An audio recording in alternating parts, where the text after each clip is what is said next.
Hello, beautiful people. It's your girl Creamy Onthing here again. Welcome to another episode of my cooking series.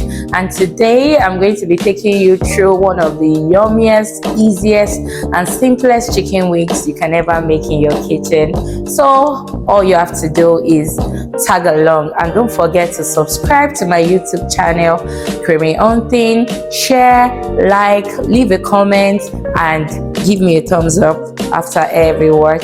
God bless you.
So beautiful people, it is very important to fry on medium heat because you don't need your chicken to turn golden brown when there's still blood inside. That is when the chicken is not properly cooked. So it is very important to fry on medium heat or low heat.